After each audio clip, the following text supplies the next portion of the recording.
다큐멘터리 역사를 찾아서 제58편 고구려 유민 이정기 산동반도를 접수하다. 네가 어디서 온 사신이라 하였느냐? 예, 소인은 당나라 황실에서 보낸 부경약 판관 장원간이라 하옵니다. 우리 발해 조정에 요구한 게 무엇이더냐? 다름이 아니오라. 어사 대부견 범양절도사 알록산이 모반하여 반란을 일으킨 다음에 스스로 연나라 황제라고 자칭하고 있사옵니다.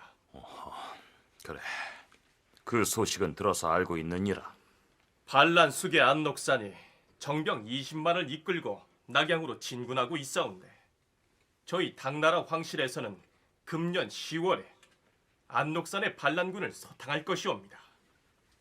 하여 발해에서 기병 4만을 징벌하여 역적 토벌을 도와주십사 해서 왔사옵니다.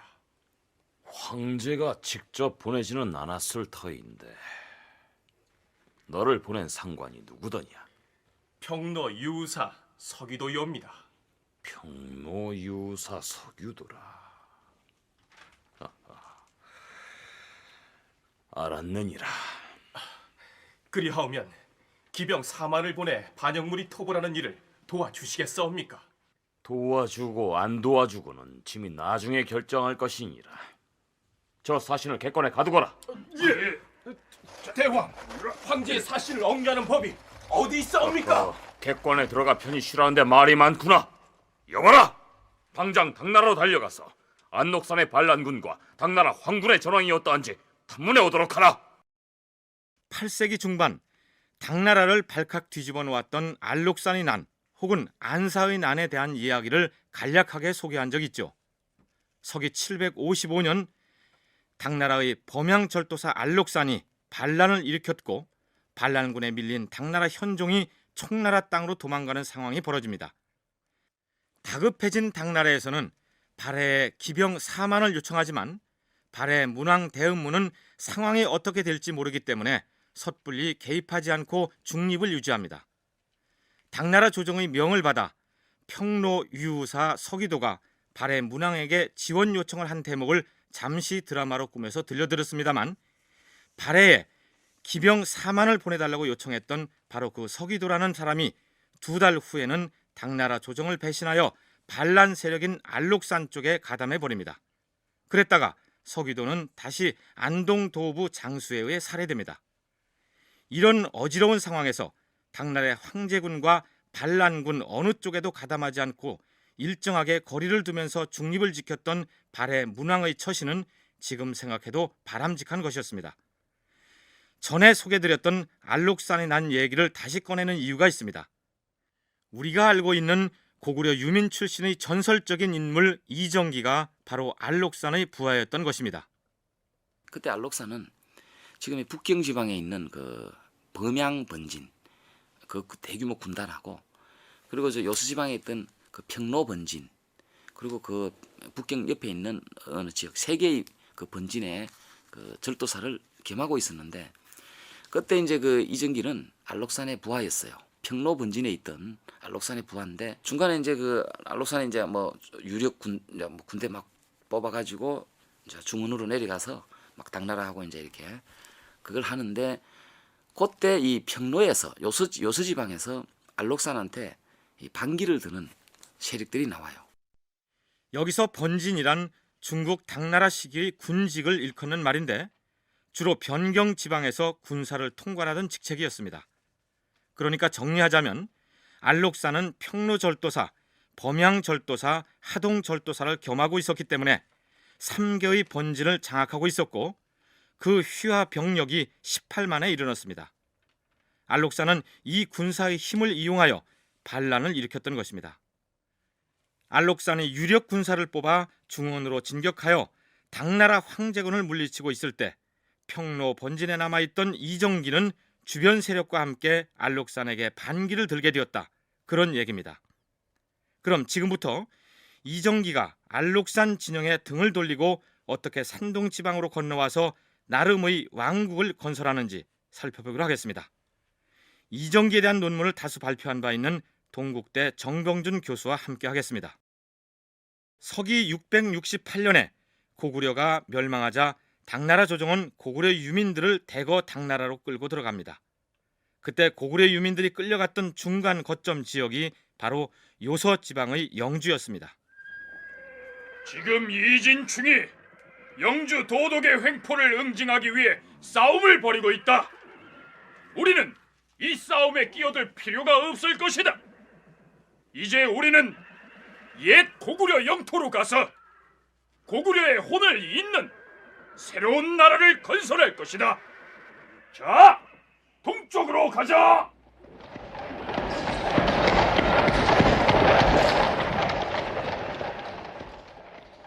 이른바 이진충의 반란이 일어나자 고구려 유민 출신의 걸걸중상과 그의 아들 대조영이 군사를 이끌고 동쪽으로 빠져나가 드디어 발해를 건국합니다.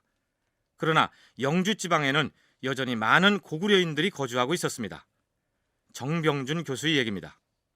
그때 많은 고구려 사람들이 있었지만은 이때 발해 건국되면서 대조영하고 함께 상당수는 다시 발해 쪽으로 갔지만은 그 후에도 상당수의 그 고구려인이 있은 걸로 나름대로는 확인이 됩니다. 그러니까 예를 들면은 이정기는 고구려인이라고 기록에 분명히 나오고 이정기 아버지가 있을 테고 이정기의 고모, 그러니까 아버지의 그 어떤 여동생인지 누나든 나이로 보면 일단은 확률적으로는 누나일 확률이 좀 더 큽니다. 왜냐하면 그 후일보 이거는 장치는 않습니다만은 고모가 있고 요금에도 적어도 고구려인인 거는 확인이 되는. 무슨 얘기냐 하면 바로 그 영주 지역에 잔류하던 고구려 유민들 중에 이정기라는 사람이 있었는데 당나라 사서에 그가 고구려인이라고 기록되어 있는 것으로 봐서 이정기는 고구려 유민 출신이 틀림없다는 얘기입니다. 평로 번진의 세력 일부가 알록산에 반기를 들자 알록산은 여지회라는 인물을 평로절도사로 임명하는데 이때 당나라로 돌아선 평로의 군사들이 출동하여 알록산이 임명한 여지회를 죽입니다. 신당서에는 이 싸움에서 공을 세운 사람들을 거론한 기록이 있는데 내용이 이렇습니다. 이정기, 전신공, 동진, 후희일, 왕현지 등은 모두 당나라 조정으로부터 조관을 받았는데 뒤에 모두 공을 세웠다. 이정기라는 이름이 여기서 처음 등장합니다. 그런데 이정기와 함께 공을 세운 사람으로 거론된 인물 중에 후해일이라는 이름이 보입니다. 이 후해일이 바로 이정기의 고종 사촌형입니다. 그러니까 고구려 유민이었던 이정기는 영주 땅에서 부모와 고모 등의 친척들과 함께 살고 있었다는 얘기가 됩니다. 어쨌든 이정기와 후해일은 평로 번전의 군장들이었던 것입니다. 이때 이정기의 나이가 24살이었고 후해일은 36이었습니다. 당나라 조정에서는 왕현지라는 사람을 새롭게 평로절도사에 임명하는데 서기 758년 12월 왕현지가 병으로 죽게 됩니다. 그러자 당나라 조정에서는 황제의 칙사를 보내서 후임 절도사를 임명하려고 하는데 후임 평로 절도사를 임명하기 위해 황제가 보낸 칙사가 도착하였다고 한다. 아무래도 조정에서는 죽은 왕현지의 아들에게 아버지의 자리를 잇게 할 것 같은데. 형님은 어찌 생각하십니까? 황제의 명을 거역할 수 없는 일 아니겠느냐.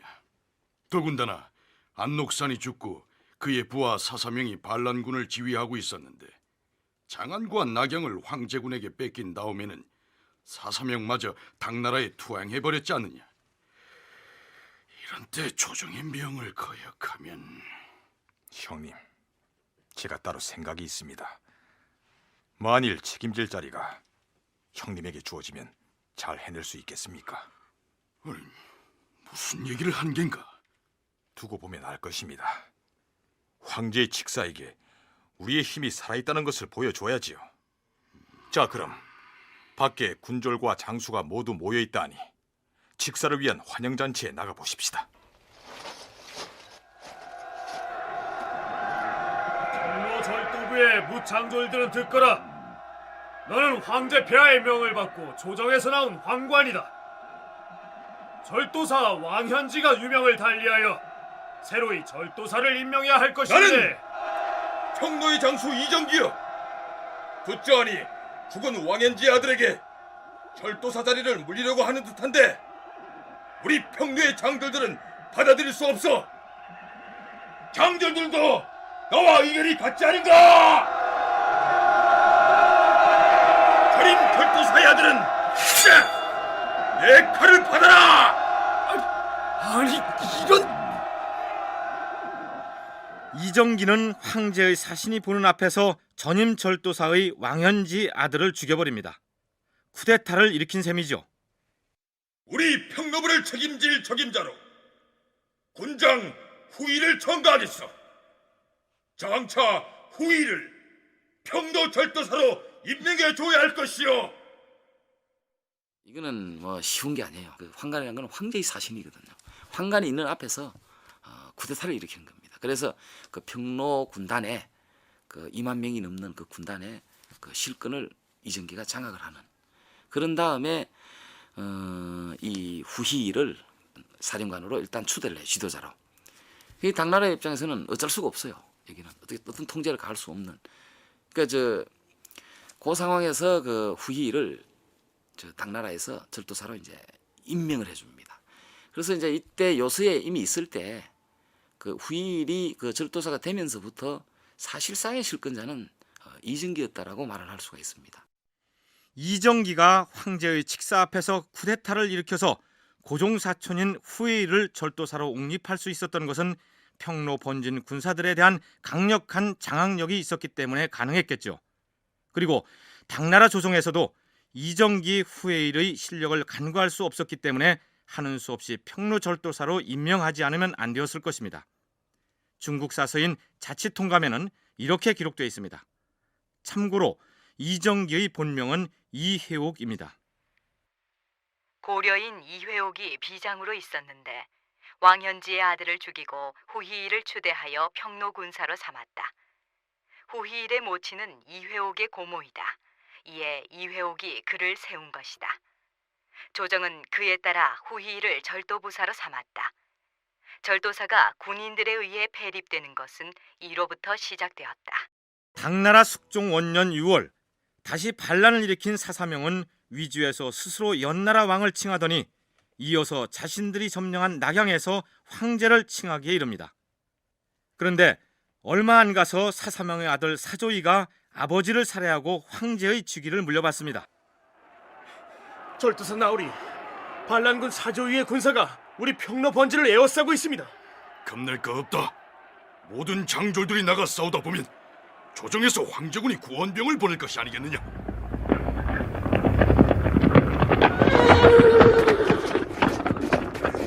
나으리, 지금 해외 군사들이 쳐들어오고 있습니다. 뭐라? 북방의 해족이 진격하고 있단 말이야. 이 일을 어찌하면 좋겠는가?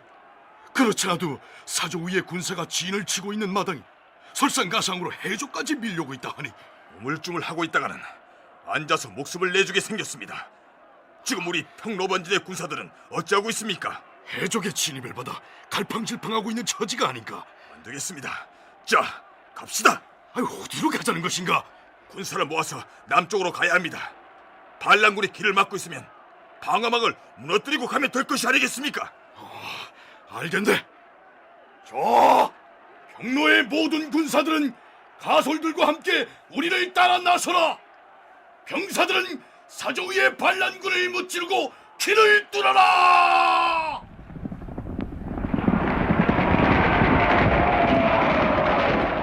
그래서 이때 평로 번진의 군대를 일단은 이것이 이제 각지에 흩어져 있잖아요.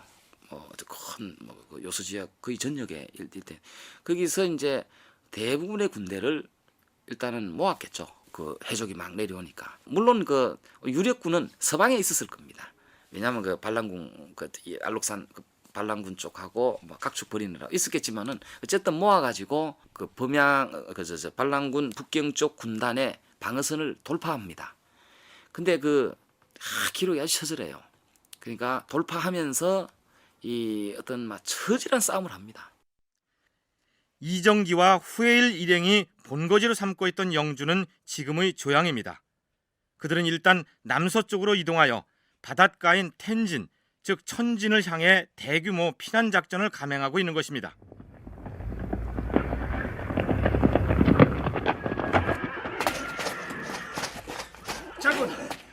지금 저쪽 산모퉁이에 사조위의 반란군이 길을 막고 있사옵니다. 군사가 수천은 돼 보이는데 후퇴해서 돌아가는 편이 어떻게 싸웁니까? 그것이 어디 장수가 할 소리더냐? 길이 막혔으면 뚫어야 할 것이다. 병졸들은 진격하여 반란군을 격퇴하라!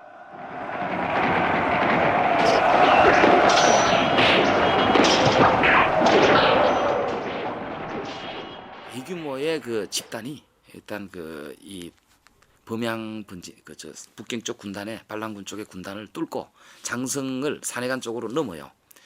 그래서 거기서는 이제 그 어떤 천진까지 이렇게 이제 계속된 싸움입니다. 그리고 기록에 보면 아주 처절하게 묘사되어 있어요. 그러니까 그 싸우면서 남하하고 계속 싸우면서 남하를 하는 겁니다.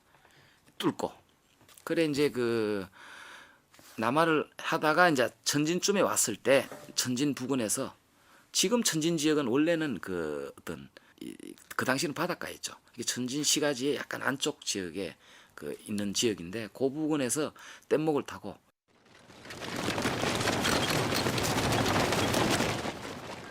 이정기 일행은 반란군과 끊임없는 전투를 감행하면서 드디어 바닷가인 천진에 다다릅니다. 지도가 곁에 있으시면 천진의 위치를 한번 확인해 보시죠. 거기서부터 해상으로 이동해야 합니다. 그들의 목적지가 바로 산동반도의 등주, 요즘 지명으로는 복례시였습니다. 반란군이 추격해 올지 모른다. 뗏목 만드는 작업을 서둘러라.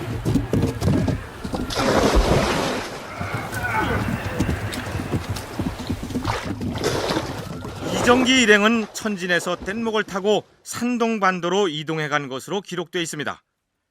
중국의 사서에 의하면 군사만 2만이라고 했는데 거기 딸린 가솔에다 일반 주민들까지 10만여 명이 이동해 간 것으로 추정됩니다. 10만이나 되는 대규모의 인원이 뗏목을 타고 이동했다니 그 뗏목의 수가 얼마나 많았겠습니까? 10만여 명이 뗏목을 타고 바다를 통해 이동하는 모습을 상상해 보십시오.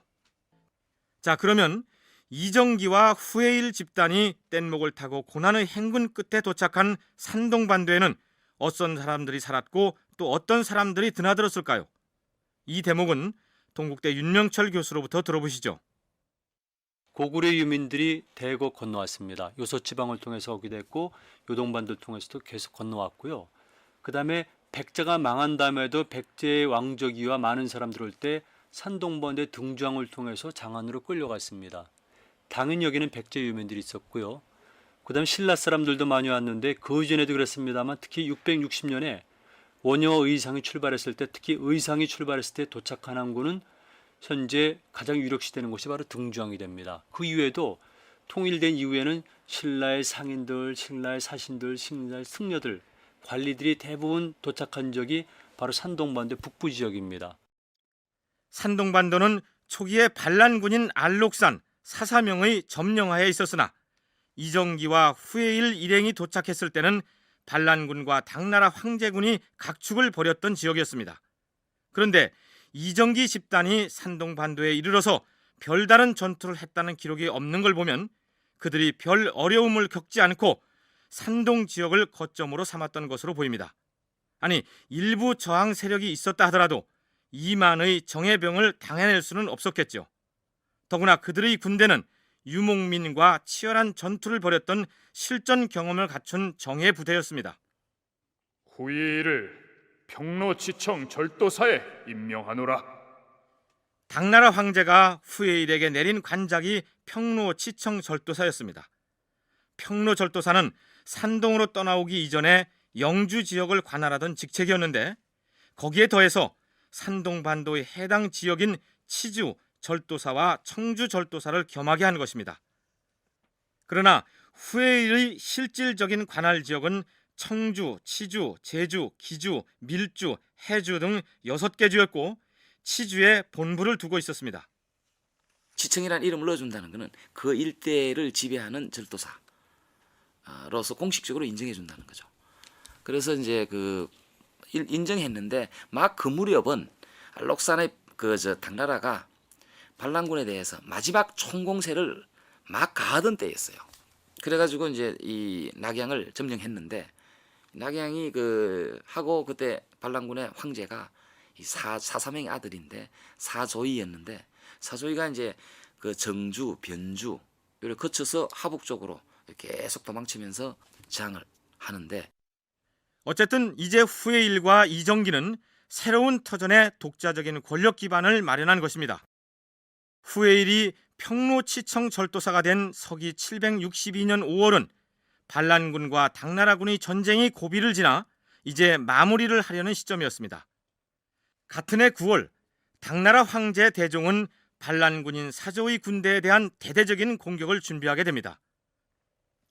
그러면서 이미 2년 전에 당나라 군사가 장안과 낙양을 수복할 때 큰 공을 세웠던 해을, 즉 투르크계 위그르족 군사를 끌어들입니다. 그런데 이 해을 군사의 위세가 보통이 아니었던 모양입니다.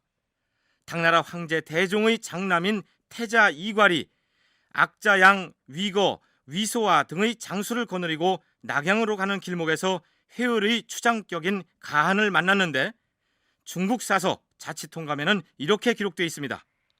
이괄이 장수를 이끌고 가서 회흘의 가한을 만났다. 그런데 가한이 이렇게 말했다.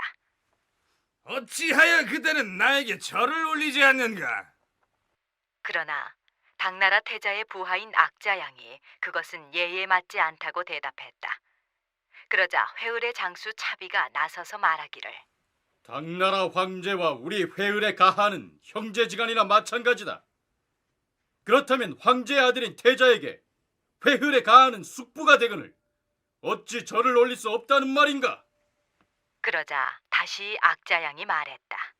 태자는 천자인 황제 맏아드님이시다. 어찌 중국의 태자가 외국의 주장에게 무릎 꿇고 절을 할 수 있단 말이냐? 양쪽은 오랫동안 그 문제로 다투었다. 회울의 장수 차비가 마침내 당나라 태자의 부하인 악자양, 위거, 위소와 이진 등을 끌어다가 각각 채찍 100대를 때렸다. 위소화는 그날 밤에 죽었다. 당나라는 그런 굴욕을 감수하면서라도 해을 군사의 도움을 받아 반란군을 진압해야 했던 것입니다. 그런데 이 난폭하고 거만한 해을 군사의 길을 꺾어놓은 사람이 바로 이정기였습니다. 자, 이번에 조정에서 반란군 진압을 위한 총공세를 펼치는데 우리 평로치청 진번의 군사들도 주변의 여러 절도사가 이끄는 군사들과 힘을 합쳐서 반란군 토벌에 나서야 한다. 형님, 회흘 군사가 아주 거만하고 아나무인이라고 하는데 그놈들하고 한편이 돼서 전쟁에 나가야 하다니. 우선은 반란군 진압하는 게 급선무이니 어찌하겠나. 알겠습니다. 자, 낙양으로 가자!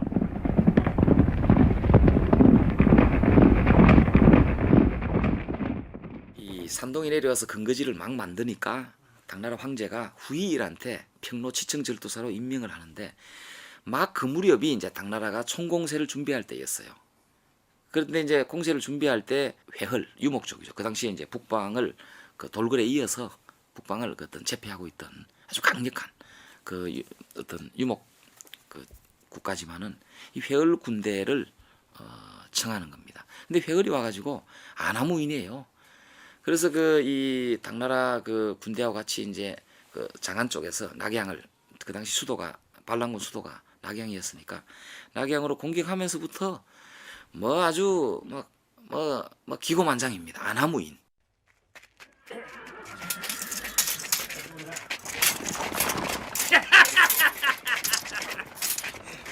이제 며칠 있으면 우리 회훌군이 반란군 괴수 사조의 목을 베고 낙양을 점령할 것이다.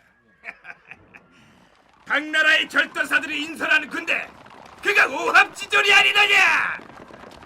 너희들 군사 100명이 덤벼도 우리 회훌병사 한 사람을 당해내지 못할 것이다. 각 지방에서 온 절도사들은 다 어디 갔느냐? 모두 나와서 나에게 무릎을 꿇고 술을 따라 올리도록 하라. 회훌 장수는 그 오만한 태도를 썩 고치지 못하겠느냐? 어떤 놈이냐? 어떤 놈이 감히? 나는 평로지청 절도사 군호 이정기다. 절도살들도 내게 설설 기는 판에 이게 장수가 감히 대들다니. 너는 당나라 태자의 장수들이 우리 회훌군에 끌려와서 곤장을 맞고 숨이 끊어지는 모습을 보지 못하였느냐? 정녕 목숨이 아깝지 않단 말이더냐? 이놈이 회율노란 개의 수행인 모양인데 나와 한번 겨뤄보겠느냐? 좋다. 네 놈의 부하들을 시켜서 관을 미리 준비해야 할 것이야. 이정기 저 사람 목숨을 재촉하는구만. 그래. 배울 수령을 당해내지 못할걸. 반란군 잡으러 왔다가 동맹군수에 죽게 생겼네. 그래. 아유 참. 이거 어찌되나 구경이나 해보자고. 자, 덤벼라. 너 따위의 성이라면 열이든 스물이든 상대를 해주마. 자. 좋다. 자, 간다. 자. 아이고, 저 해울 수령 꼴 좀 보소. 아, 이정기 주먹 한방 맞고 오줌을 싸버렸네.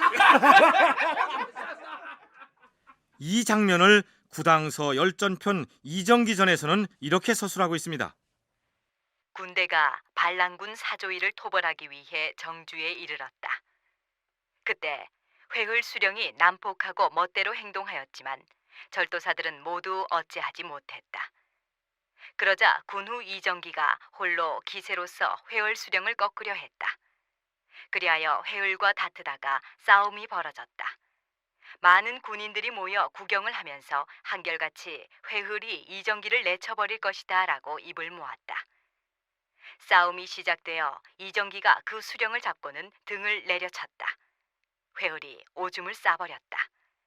구경하던 군인들이 소리를 지르며 웃자 그 수령이 부끄러워하였고 이로 인해 다음부터는 감히 난폭한 행동을 하지 못하였다. 평로 번진의 군사들뿐만 아니라 주변의 여러 절도사들이 지켜보는 가운데서 회을 수령의 기세를 완력으로 꺾어버린 이정기의 이러한 행동은 많은 사람들에게 널리 알려졌고 평로 번진 내에서도 그의 위상을 더욱 공고히 하는 효과를 가져왔을 것입니다. 이정기는 지략이 뛰어났을 뿐만 아니라 육체적인 완력 면에서도 상대를 압도하는 기계를 타고난 사람이었습니다. 그러나 그는 아직 평로 절도사인 그의 고종사촌형 후에일의 아랫사람이었습니다. 후에일이 이끄는 군사는 다른 절도사들의 군사와 함께 반란군 추격을 계속합니다. 반란군의 우두머리 사조이는 낙양을 빼앗긴 후 정주와 변주 등을 도망다니다 자신의 본거지였던 유주로 달아납니다. 반란의 괴수 사조위의 목을 베어라!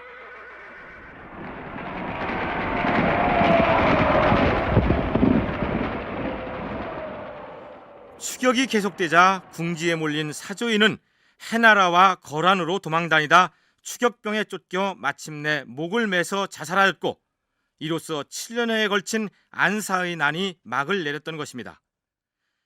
안사의 난이 종결된 후 당나라 조정은 반란 진압의 공으로 후일의 관작을 높여주는데 다른 절도사들과 함께 반란군을 토습 평정한 공으로 후이일에게 검교 공부 상서가 더해지고 실봉이 하사됐으며 능영각에 도형되었다. 반란군 사조이를 토벌한 공으로 관직이 추가되고 시급을 받았으며 능연각에 그의 화상이 그려졌다는 얘기입니다. 능연각이라는 곳은 어떤 곳이며 거기에 얼굴 그림이 그려졌다는 것은 무슨 의미일까요? 남부신서라는 사설을 인용한 중화서국이라는 문헌을 보면 이렇게 설명되어 있습니다. 당나라 태종 때 정각을 세우고 공신을 그려서 궁 안에 두었다. 화상은 모두 북쪽을 향하였는데 전각 안에는 모두 3개의 구역이 설치되었다. 한쪽에는 공이 높은 제보를 그려두고 바깥의 한 층에는 공이 높은 후왕을, 또 다른 면에는 순서대로 공신을 그려 넣었다. 바로 이런 곳에 화상이 그려졌으니 후에일은 당나라 입장에서 보면 대단히 평가받은 공신이었던 셈이죠. 이후 한동안 후에일은 농업을 장려하는 등 정치를 잘했던 것으로 기록되어 있습니다. 그런데 시간이 지나면서 점점 정무에 태만해지고 뭣들 아느냐? 노루가 도망가지 않느냐? 군사들은 저 산을 넘어가서 짐승들을 이쪽으로 몰고 오도록 하라.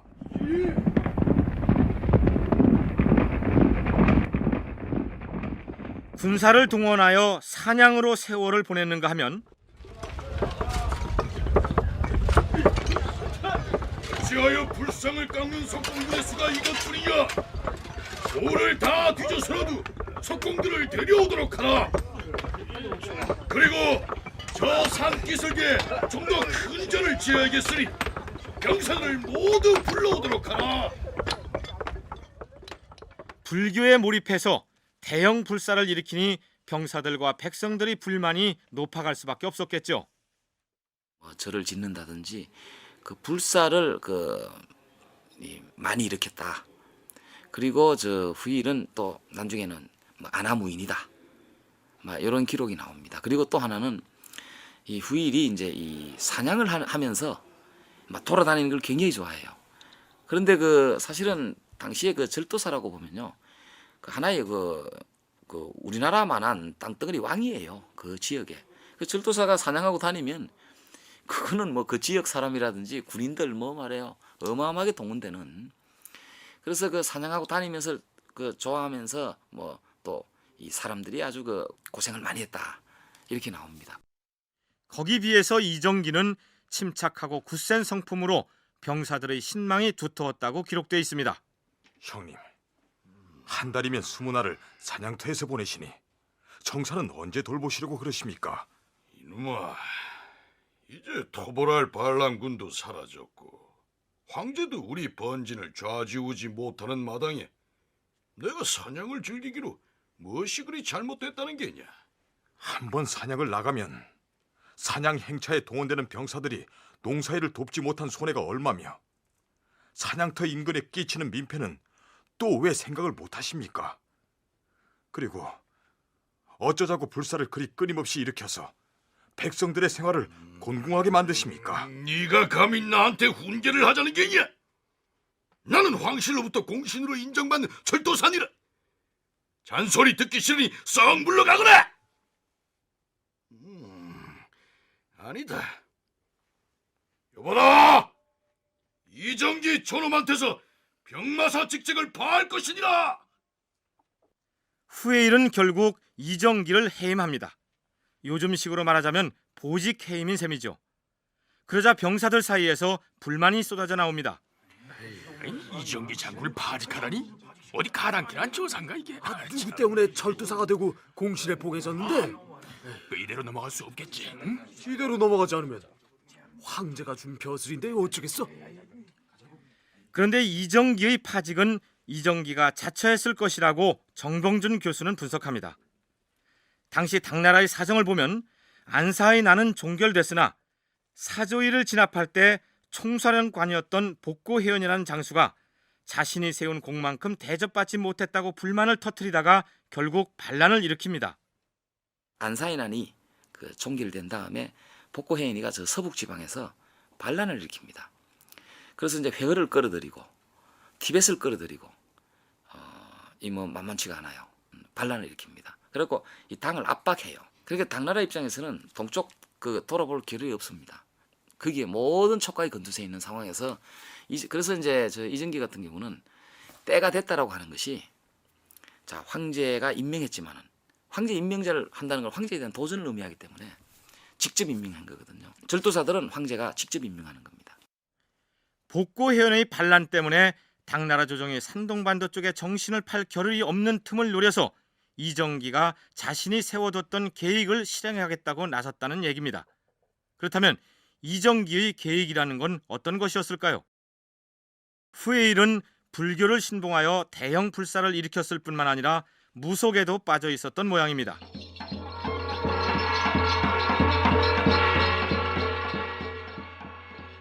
수시로 무당을 불러서 구슬을 하는가 하면 점쟁이들을 불러서 점치는 것을 좋아했습니다. 그날도 그는 무당과 함께 성문 밖으로 나갔었는데 기록에는 후에일이 무당들과 함께 노숙을 한 것으로 표현되어 있습니다. 자, 이제 됐으니 그만 돌아가자.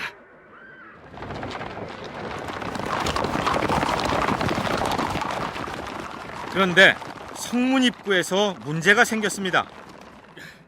그 절도사 날이 입성하신다. 성문을 열어라. 그 날이 성문이 잠겨 있사옵니다. 뭐라? 내가 들어간다는데 성문을 열어주지 않는단 말이냐? 뭐라! 성 안에 있는 병사는 듣거라!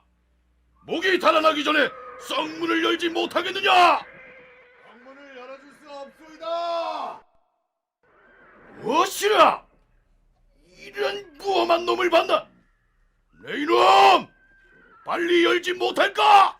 성문을 부수기 전에는 결코 문이 열리지 않을 것이오.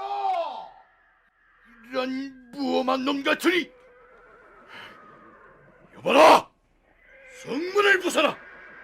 나머지 군사는 성벽을 넘어가서 저 거만한 병졸들의 목을 베어라!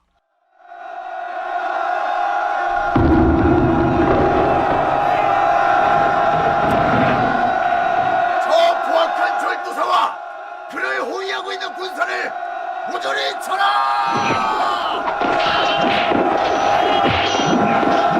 절도사 날이 중과부족이옵니다. 몸을 피하시옵소서. 내 처지가 어찌하다 이리 되었는고? 가자!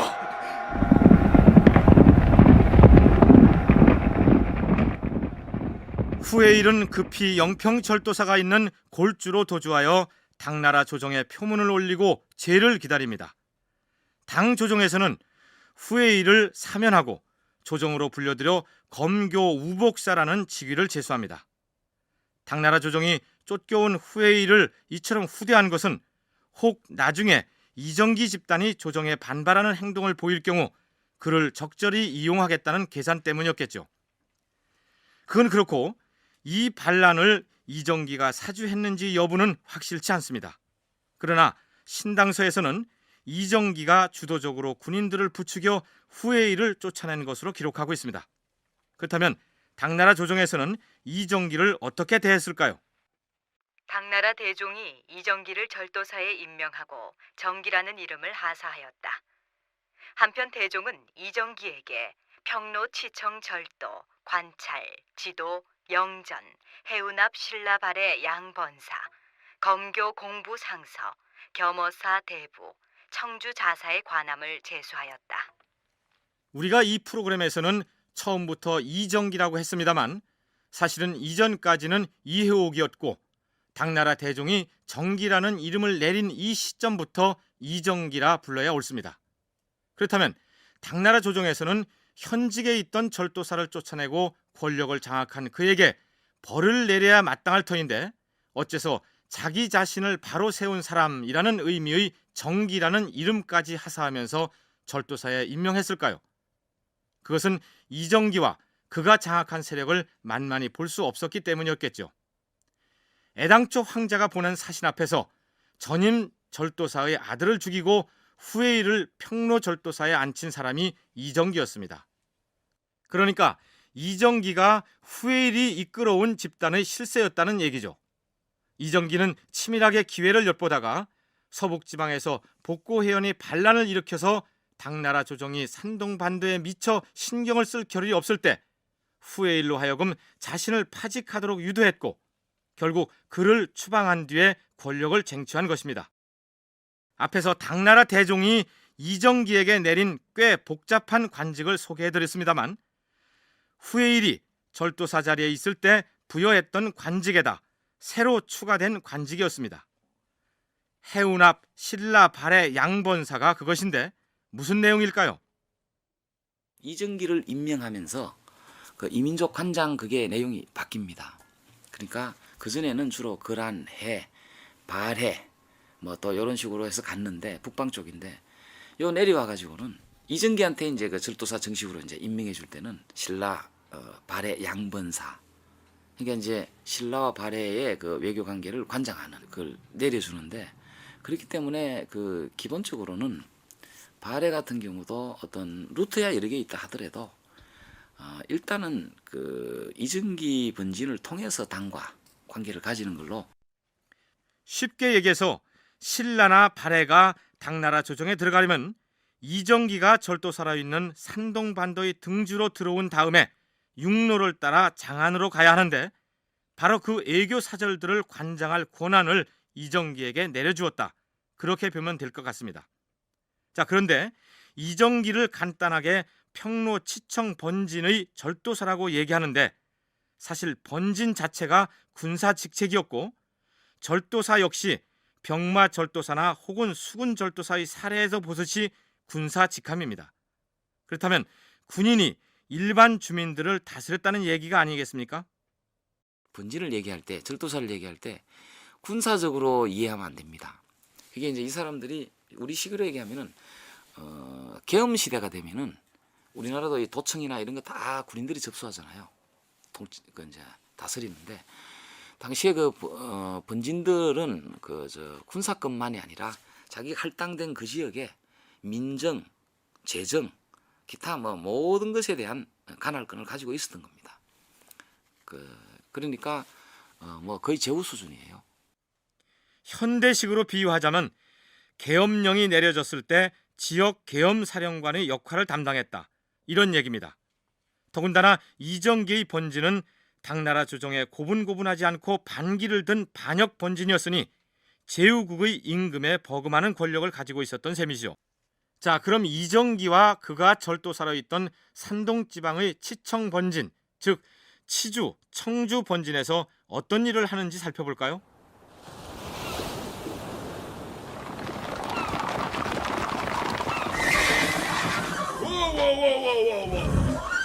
와. 지금 정박해 있는 배들은 어디서 온 선박들이고 저기 들어오는 배들은 또 출항지가 어디인고? 예, 조금 전에 들어와 정박 중인 배들은 발해 사절단이 타고 온 배들이고 지금 들어오는 배들은 신라 사절단의 선박이 옵니다. 발해 사절단의 명부를 가져오너라. 저 명부는 여기 있사옵고 발해 사절단은 지금 객관에 묵고 있사옵니다. 사절단의 성인이 8명이고 승려가 7명, 유학생이 4명, 무희가 9에 악사가 7이라. 알겠느니라. 고시에 나갈 상인들의 물품을 조사하여 관리를 철저히 하도록 하라. 예, 나으리.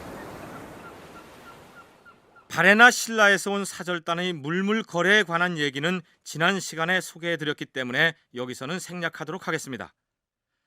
신라, 발해, 일본 사절단의 당나라 입국 관문인 산동반도는 물물 거래뿐만 아니라 인적 교류와 문화 유통의 통로가 되기도 합니다. 조공 사신이 가면은 그 유학생들을 데리고 갑니다. 그리고 성녀도 데리고 갑니다. 이 그때 사절단이란 거는 이 아주 종합적인 어떤 그 사신단 속에 상인도 있지만은 그거는 이제 일본 견당사 내용을 통해 보면 알 수 있어요. 별의별 사람 다 있습니다. 그 어떤 앤린의 이런 책들 보면은 이 안에 뭐 어디 뭐 예능 전문가도 있을 수 있고 아니면 그 의사도 있습니다. 배우려고 모든 그 어떤 그 안에 국가에서 필요로 하는 사회에서 필요로 하는 그 모든 종합 집단입니다. 그 사절단이라는 것이. 그런데 발해에서 이정기의 번진에 수출했던 품목 중에는 타고 다니는 말이 큰 비중을 차지했습니다.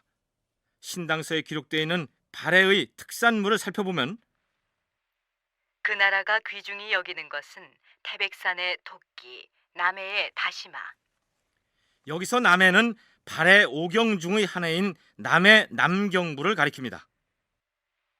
책성의 된장, 부여의 사슴, 마킬부의 돼지, 솔빈의 말, 현주의 배, 옥천의 솜, 용주의 명주. 그 외에도 철, 벼, 가자미, 오얏, 배 같은 여러 특산물이 생산지와 함께 나열되어 있습니다. 그런데 이 발해의 특산물 중에서 솔빈부에서 나는 말은 여러 사서에 올라 있는 것으로 봐서 발해 명마로 소문이 자자했던 모양입니다. 그렇다면 이 발해 명마가 어떤 경로를 통해 이정기가 다스리던 산동반도에까지 운송됐을까요?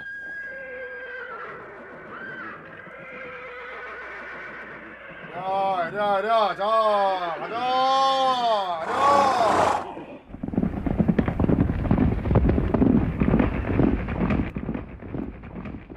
솔빈부에서 말을 몰고 강이나 바닷가까지 갔다가 사신들이 왕래하는 조공들을 통해 산동반도로 들어가면 될 것 아니냐, 이렇게 간단하게 생각할 수도 있습니다. 압록강 쪽으로 내려와서 요동반도 타고 배로 오는 거죠. 우리 제주말 옮기듯이. 나는 그렇게 어렵다고 생각 안 해요. 왜냐하면 솔분부에서 목장이고, 그러면 이제 뭐 그 어떤 발해 여러 수도들도 있을 거고, 뭐 군단이 있으면 배분을 거기서 사용을 했겠죠. 했는데 거기 뭐 압록강 배 띄워서 요동반도 타고 내려와서 그러면 산동까지 가까우니까 그 바로 건네줄 수 있는 거죠. 별로 어려운 거 아니에요. 오히려 말입니다. 저 서방의 그 당시에 그 당나라 말 무역에 가장 중요한 거는 중국과 회헐가의 견마 무역이라고 해가지고 비단과 말을 교환하는. 그러면 대규모 이제 견마 무역이 이루어지는데, 당나라가 저 북쪽의 본거지를 든 회율로부터 말을 들여오고 거꾸로 그 지역에다가는 비단을 팔았다 해서 견마 무역이라고 한다는데, 발해에서 말을 실어다 산동반도에 내다 파는 것이 크게 어려울 게 없다는 것이 동국대 정병준 교수의 설명인데, 같은 대학 윤명철 교수의 견해는 좀 다릅니다. 그러니까 이정기는 좀 산동반도 북부에 있었거든요. 그런데 솔빈부는 현재 연해주 남부 일대입니다. 여기서 출발할 경우에는 우리가 알고 있는 압록강과 두만강 북쪽에 있는 그 수렵 삼염지대를 통과하고요. 특히 압록강 이북에 있는 그 산록지대를 통과해야 되기 때문에 이 지대를 통과해서 다시 요동반도까지 가서, 아니면 압록강 하구까지 가서 산동반도로 수출한다는 것은 문제가 많이 있습니다. 차라리 그럴 바에는 현재 부여라든가 대한 지역에 있는 초원에서 생산된 과거 부여마들을 그대로 초원을 통해서 요동반도 남쪽으로 온 다음에 발해인들이 늘 가는 길이 바로 요동반도 남쪽의 석성도라든가 그 다음에 대련이라든가 여순이기 때문에 바로 이런 지역의 특정한 지역에서 가면은 아주 가까운 시간에 빠른 단거리로 운반할 수가 있는 것이죠. 발해의 솔빈부는 지금의 함경북도 위쪽 연해주 남부 일대인데, 거기서 압록강 하구까지 이동해 오는 것은 무리라는 얘기입니다. 따라서 비록 발해의 특산물로 솔빈부의 말이 기록되어 있지만, 고구려 시대에 남조의 말을 수출할 때 옛 부여 지역의 말을 보냈던 것처럼 발해가 산동반도로 싣고 갔던 말 역시 그 부여마가 아니었겠느냐, 그런 견해입니다. 자, 어느 말이 됐든 발해의 명마가 배에 실려 산동의 등주에 도착합니다.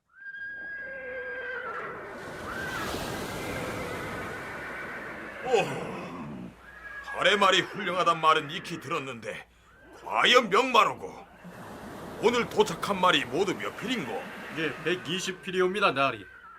그리고 50필의 발해 명마를 실은 배가 곧 당도할 것이라 하옵니다. 자, 발해의 명마가 산동반도에 도착합니다. 그렇다면 이 명마의 값이 상당히 고가였을 텐데, 발해는 말을 제공한 대가로 무엇을 가져갔을까요? 당시에 그 기록에 보면은 이정기 일가 그 번진의 수도가 운주라고 돼 있습니다. 운주인데 그 이제 뭐 대략 뭐 중심부라고 생각하십시오. 중심부 쪽에 수도가 있는데 기록에 보면 이런 게 나옵니다. 여기에는 천하의 진보들이 하루도 끊이지 않고 드나든다고 나와요. 그 두목이라는 사람의 글에 나옵니다. 이 놀라운 사실이에요. 그 뭐냐면 산동 지역은 당시에 이제 주요 그 유통망의 어떤 여러 이 어떤 주요 거점들이 있지 않겠습니까? 그 양주도 있고 장하도 하나의 거점으로 볼 수 있는 거죠. 그런 아주 그 유력한 거점의 하나가 바로 산동이었던 겁니다. 이정기 일가 시대 때. 산동반도의 중심부에 천하진보가 출입하여 하루도 끊이지 않았다라는 기록이 있는 걸로 봐서 발해는 말을 공급한 대신에 진보, 즉 진귀한 귀금속을 그 대가로 받아가서 귀족의 사치품으로 삼았을 것이다, 그런 얘기입니다. 그렇다면 산동반도의 이정기 세력은 그 발해 명마를 사다가 어떻게 했을까요? 지난번에 새로 들여온 발해 명마 1000마리로 새로운 기병대를 창설하라 했거늘 어찌 되었느냐? 예, 지금 훈련 중이옵니다. 어디 내 앞에서 무적 기병의 용맹을 선보이도록 하여라. 예, 나으리. 한 사람씩 기마 자세로 달려나가 관역을 맞추도록 하라.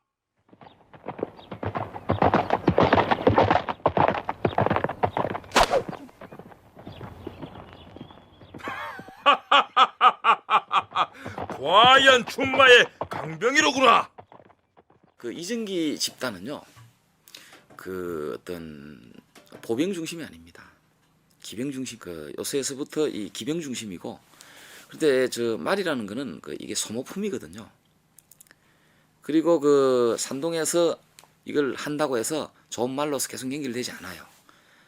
그 계속해서 이거는, 그래서 기록에 보면 세세부절이라고 나오죠. 매년 끊이지 않고 대규모로 들어왔을 겁니다. 들어오는데 저는 한 가지 또 그 가설을 한번 세워봤어요. 중국 학자들도 그게 이정기만이 아니라 유통이 됐을 것이다. 이정기 집단의 군사가 훗날 황제의 군대와 맞서 싸울 수 있었던 것도 발의 명마로 훈련된 기병들의 실력이 출중했기 때문이 아니었을까요?